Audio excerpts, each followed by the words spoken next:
সরকারি খাস জায়গা 10 টাকার স্ট্যাম্প পেপারে লক্ষ লক্ষ টাকায় বিক্রির অভিযোগ। ঘটনাটি ঘটেছে তারকেশ্বর থানার অন্তর্গত চাপাডাঙ্গা অঞ্চলের সাহাচক গ্রামে।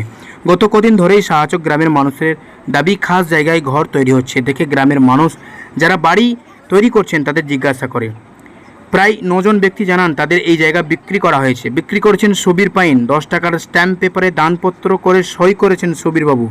জায়গা ক্রেতারা বলছেন স্থানীয় সাহেব মালিক ওরফে মিঠুন শতকে 60,000 টাকা দেওয়া হয়েছে। এই নিয়েই এলাকায় উত্তেজনা। স্থানীয়দের বক্তব্য, কিভাবে সরকারি খাস জায়গা বিক্রি হয়। তবে বিক্রেতা সুবীরবাবু বলেন কারো থেকে কোনো টাকা নেওয়া হয়নি, গরিব মানুষ বলে দান করেছিলাম, পরে জানতে পারি এটা খাস জায়গা হয়ে গেছে। সুবীরবাবু বলেন আমাদের পাইন পরিবারের সম্পত্তি ছিল জানি মোট 36 শতক জায়গার মধ্যে বর্তমানে 18 শতক জায়গা খাস, আর সেই জায়গা বিক্রি করে দেওয়ার অভিযোগ গ্রামের মানুষের। ক্রেতারা জানেই না এটা খাস সম্পত্তি, তাদের পরে কাগজ করে দেওয়ার কথা বলেছিলেন বিক্রেতা ও দালাল, তবে কিছুই করে দেওয়া হয়নি বলে জানান।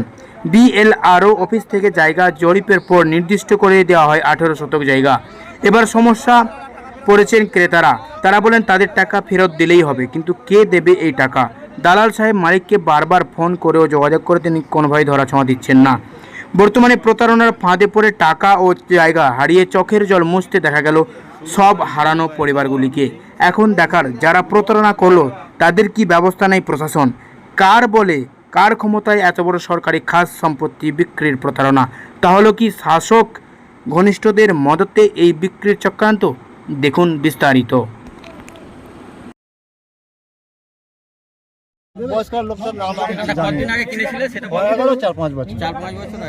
মানে কাগজপত্র আপনাকে দেওয়া হয়েছিল?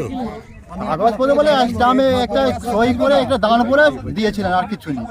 মানে কোনো দলিল বা কোনো কিছু না, মানে দান বলে লেখা হয়েছে যে দান আমি 200 টাকা দান করে দিচ্ছি, কারণ দাবি থাকবে। আপনি দাবি থাকবে না, কিন্তু আপনি জায়গাটা নেবার পর আপনি এখানে পর্চা তুলেছিলেন?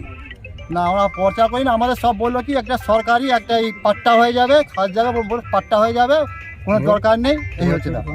কিন্তু কিছু একটা পঞ্চায়েত, সেই পঞ্চায়েতে দেখা যাচ্ছে যে সাচক গ্রামে আপনি যে জায়গা কিনেছেন সেই জায়গাটা দেখা যাচ্ছে যে ভেস্টেড ল্যান্ড, অর্থাৎ গভর্নমেন্টের সম্পত্তি আপনি কিনেছেন। কিভাবে আপনি কিনলেন সম্পত্তিটা? আমাদের জায়গা দেবে বলে প্রথমে টাকা আমরা অ্যাডভান্স দিয়েছিলাম, যে একটা যে কোনো আমার 200-250 জায়গা দিন, আমরা তো গরিব মানুষ। কাকে বলেছিলেন? এটা হচ্ছে সাহেব মালিক, বাড়ি হচ্ছে সাচকে কালীতলার পাশে বাড়ি। আপনি জানতেন না এটা গভর্নমেন্টের সম্পত্তি? গভর্নমেন্টের সম্পত্তি আমি তো টাকা দেওয়ার পর জেনেছি। আগে জানতেন না? না, আগে জানতাম না। যথেষ্ট মানে টাকা রিটার্ন পাইনি বলে আমাকে এই জায়গাটা দেখিয়ে দিয়েছিল যে এই জায়গায় তুমি ঘর করে থাকো, পরে ব্যবস্থা যা হওয়ার। আপনি জানলেন যে এটা গভর্নমেন্ট সম্পত্তি? আমরা তো হিসাব মতো এই সপ্তাহখানেক আগে যখন মাপতে এলেন তখনই জানলাম। মানে কত টাকা শতক কিনেছেন? 60,000 টাকা করে শতক। কত শতক? আমার 2 শতক আছে, আমার বাচ্চাদের নামে হয়তো 2 শতক দেবেন বলেছে। আরো আমার দেওয়া আছে 1 লাখ টাকার উপরে দেওয়া আছে। আপনি কতদিন আগে কিনেছেন? আমার ডেটটা এটি আছে 22-এ, 4/22-এ। 2022-এ কিনেছেন? 22-এ, 2 বছর আগে কিনেছেন। 2 বছর ধরে আপনি জানতেন না যে এটা? না, ওরকমই পড়েই আছে। এবার টাকা, আমার তো বাইরে কাজ করে খাই, লোকের কাছে কাজ করে খাই, আমাদের অত জানারও সময় মনে করে। কিন্তু এবার তো সরকার এসেছে তার জায়গা দখল করতে। অবশ্যই আমরা চাইবো সরকারের কাছে, আমরা আবেদন করবো যে যাকে টাকাটা দিয়ে তাকে আমরা দেখিয়ে দিচ্ছি, নাম বলে দিচ্ছি, বাড়ি দেখিয়ে দিচ্ছি, যাতে টাকাটা আরেকবার দিতে সাহায্য করে। মানে আপনাদেরকে কি আপনার মনে হচ্ছে কি তাদেরকে আপনাকে ভুল বোঝানো হয়েছিল? ভুল, এটা তো ভুল বোঝানো। অবশ্যই তো ভুল বোঝানো, নাহলে আমরা জেনে শুনে অত টাকা খরচ করে আমরা খাস জায়গাতে বসবাস করবো? আমরা তো অবশ্যই ভুল বুঝেছি। যখন নিচ্ছেন তখন আমি নয়, আমার মতো 3 জন আছে, আমি একা নয়, আমার মতো 3 জন, 4 জন আছে, তার মধ্যে 2টো মহিলা আছে আর 3টে ছেলে আছে। দেখেননি দলিল বা চেনার সময় একটা স্ট্যাম্প পেপারে যখন মানে একটা যে কোনো জায়গায় যেমন বায়না করতে হয়, একটা যেমন এগ্রিমেন্ট করতে হয়, তো সেই হিসাবে আমরা টাকা আগে দিয়েছিলাম, দিয়ে পরবর্তীকালে যখন টাকা ফেরত না পাই, যেটা দেখাচ্ছে সেটাই নিতে হয়েছে আমাকে। কিন্তু 10 টাকার স্ট্যাম্প পেপারের উপর আপনি সম্পত্তি কিনছেন, কিনা যায় ভারতবর্ষে? সে তো আমার তো এখন তো জেনে আর কি করে, এখন হয়ে গেছে। এবার প্রশাসন যেটা করবে সেটা আমাকে মেনে নিতে হবে। কি নাম আপনার? হাফিজুল মোল্লা। আপনার আদি বাড়ি কোথায়? আমার বাড়ি এখানে চাপানা বাজারে। ভাড়া থাকতাম, এখন উঠে এসেছি এখানে। আমার মায়ের বাড়িতে এখন আমি থাকি, এটা আমি নিজে করেছি। চাপানায় ভাড়া থাকেন? আপনার বাড়ি কোথায়? আদি বাড়ি? আমার আদি বাড়ি মুর্শিদাবাদ। সরকারি সম্পত্তি বিক্রি হয়ে গেছে, আর আপনি সাক্ষী হিসেবে সেই কাগজে সই করেছেন মাত্র 10 টাকার স্ট্যাম্প পেপারের ওপরে। কিভাবে আপনি সাক্ষী হিসেবে সই করলেন? সাক্ষী হিসাবে বলতে তো অতটা আমি তো শিক্ষিত নই, হ্যাঁ, গরিব মানুষ, লেখাপড়া জানি না কো। তা আমাকে বললো যে এইটাতে সই করতে, তা বলতে আমি করেছিলাম। কে করতে বলেছিল সইটা আপনাকে? ঠিক আছে, আমাকে পাঠিয়েছিল ওই সাহেব মালিক, ওই যে মিঠুন ডাক না, ও বললো যে স্ট্যাম্প পেপারে একটু সই করে দিয়ে আসবে। কিন্তু কোনো জায়গায় আপনার সই সঙ্গে কি করার আগে টাকার লেনদেন হয়েছিল? আমার সঙ্গে কোনো টাকার লেনদেন হয়নি। মানে আপনি সই করে দেবেন, তার বিনিময়ে আপনাকে এত টাকা দেওয়া না হবে? না না, টাকার কিছু বিনিময় কিছু হয়নি। আমি চাষি, সেই হিসাবে আমাকে একটা কোন বলেছিল সই জায়গাটা করতে। চাষি? এই জায়গাটা, এই 36 শতকের যে চাষ মোট, এইটা মানে আমি করতাম। এটা আপনি আমি চাষ করছি, হ্যাঁ আমি করছি ধরুন 20 বছর।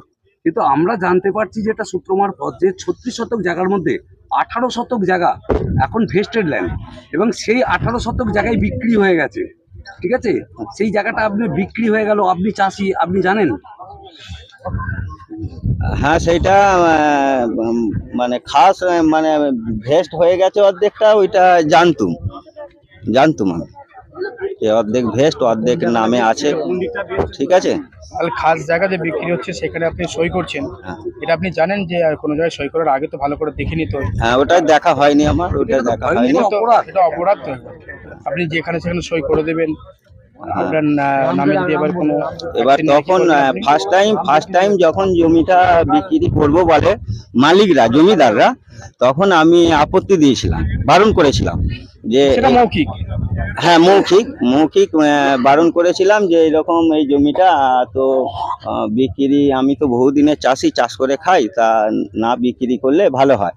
হ্যাঁ, যেমন চাষ করছি, তা আপত্তি করাতে তা জমিদাররা আমার বাড়িতে এসেছিল, এসে মানে সেটা অনেক আপনি সব মৌখিকভাবে 4-5 আপত্তি জন করেছেন, কিন্তু করেছি। লিখিতভাবে আপনার সই আছে।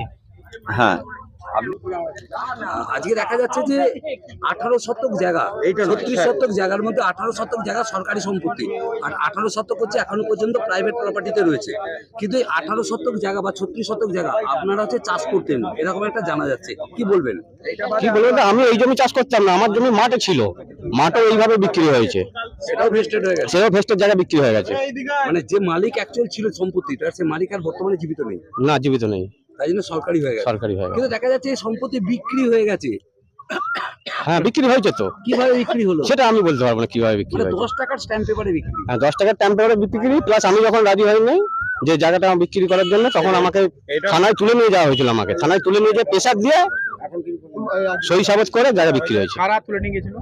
চলে গেল এখানকার সব হচ্ছে সাহেব মালিক। সাহেব মালিক আপনাকে তুলে নিয়ে গেছিল? হ্যাঁ, যার নাম মিঠুন। জোর করে আপনাকে নিয়ে গেছিল? হ্যাঁ জোর করে নিয়ে গেছে। নিয়ে গিয়ে সই সাবত করে হ্যাঁ, বিক্রি দরকার পড়ে তখন থানায় নিয়ে গেল, থানা থেকে সই সাবত করে তারপর জায়গা বিক্রি হয়েছে। আপনি প্রশাসনকে জানাননি যে আমাকে? না না না, জানাননি? কেন না। জানাননি আপনি? আমাদের এখানকার স্থানীয় কজনকে নেতাদেরকে বলা হয়েছিল, তারা বলেছিল ওদের জায়গা ওরা বিক্রি করছে, তখন ওরা বুঝতে পারেনি যে কি থেকে কি হচ্ছে। তারপর পরে জানা গেল এখান থেকে এই হয়। আপনাদের সঙ্গে কি কোনো টাকা লেনদেন হয়েছিল? হ্যাঁ টাকার লেনদেন হয়েছিল, যেটা জায়গা ভাগে পেয়েছিলাম তার টাকার লেনদেন হয়েছে। দেওয়া হয়েছে হুম। চাষি হিসেবে? হ্যাঁ চাষি হিসাবে, চাষি হিসেবে। মানে ব্যক্তিগত কোনো কিছু? না ব্যক্তিগত কোনো কিছু না। চাষি হিসেবে কত টাকা হ্যাঁ পেয়েছে? চাষি হিসাবে যেমন আমরা ভাগ পেয়েছি, কোনোটায় 20, কোনোটায় 30, যেমন হয়েছে সেরকম। কি নাম আপনার? আমার নাম গুরুপদ মালিক। সরকারি জিনিস কিনে ফেলেছেন, 10 টাকার স্ট্যাম্প পেপারের উপর আপনি সরকারি সম্পত্তি কিনেছেন, বৈধভাবে কিনতে পারেননি, আমরা যেটা জানতে পারছি। কি বলবেন? আপনি জানতেন? না, জানতাম না। জানলে আবার এরকম কাজ কেউ করে? আমরা তো মাঠে ঘাটে খেটে খাই, কষ্ট করে তো কিনেছি, কি করে জানবো? জানলে আবার এরকম কাজ কেউ করে? ও তো জানে, ও কেন দিল তাহলে? ও তো জেনে শুনেই দিয়েছে। কার কাছ থেকে কিনেছেন? সাহেব মালিক। কত টাকা দিয়ে কিনেছেন? 60,000 টাকা দিয়ে কত কিনেছি। শতক নিয়েছেন? 2 শতক। 2 শতক। এখন দেখছেন যে সরকারি সম্পত্তি, এবার কি হবে? কি আবার স্কুল করারও করুক, আমাদের আপত্তি নেই, কিন্তু আমরা তো খেটে খাই, আমাদেরকে কিছু একটা ব্যবস্থা করে দিতে হবে। কেন, আমারও 2 ছোট ছোট বাচ্চা আছে, আমি কি করবো? ওদেরকে নিয়ে কোথায় যাবো? কি নাম আপনার? বনশ্রী রায়। আপনার আদি বাড়ি এখানেই? আপনি সুবির পাইন, আপনার নামে একটা অভিযোগ এসছে যে ভেস্টেড ল্যান্ড যেটা আছে সেইটা আপনি সই করেছেন 10 টাকার স্ট্যাম্প পেপারে, 60,000 টাকা প্রতি শতকে বিক্রির অভিযোগ, এবং সেটা আরআই সাহেব এসেছিলেন, এবং যারা কিনেছে, যারা ক্রেতা, তারা বলছে আমরা জানি না, আমাদেরকে ভুল বুঝানো হয়েছে, আমরা এই জমি ভেস্টেড ল্যান্ড বলে জানি না, এবং আমরা খরচা করতে পারছি না, তো আমরা আমাদের জমির ন্যায্য যে দাম সেটা ফেরত চাইছি। কি বলবেন? আমি ওটা জানিনি, আমি একজনকে দিয়েছিলাম, সে আমার যে মিডল ম্যান সে করেছে, সেই জানে ব্যাপারটা। মিডলম্যানটা কে?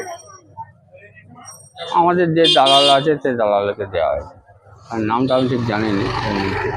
আপনার দালালকে ঠিক করেছেন, তার নাম আপনি জানেন? না, সেই সব জমি যাকে বিক্রি করে তাকে দিয়েই করা। এখানে দুজনের নাম লেখা আছে, এক জৈবের জানা সাক্ষী হিসেবে রাখা হচ্ছে সাহেব মালিক।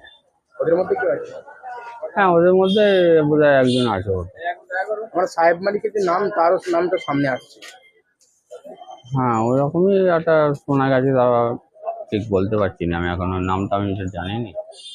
এবার যারা জমি ধরুন যে টাকা ফেরত চাইছে, 7,000 টাকা প্রতি শতক ফেরত চাইছে, এবং তারা বলছে আমরা ভুল বুঝেছি আমাদেরকে, এখন কি করবেন হ্যাঁ, আপনারা? তখন তো মানে আমি জানি না এটা ভেক্সেল লাইন বলে, তখন সেই জন্য আমি দিয়েছিলাম। মানে আমি ওখানে দানপত্র হিসেবে আমি ওখানে গরিব মানুষ, সেই জন্য আমি দিয়েছিলাম আর কি। আমি কোনো টাকা পয়সা নিইনি। তো এটা ভেস্টেড ল্যান্ড হিসেবে যদি বিক্রি হবে না, কারণ এটা বিক্রি মানে একটা মানে কঠিন অপরাধ হয়ে গেছে। হুম, সেক্ষেত্রে কি বলবেন? কি বলবো, আমি কি বলার আছে। কি নাম আপনার? বাড়ি কোন জায়গায়? আচ্ছা।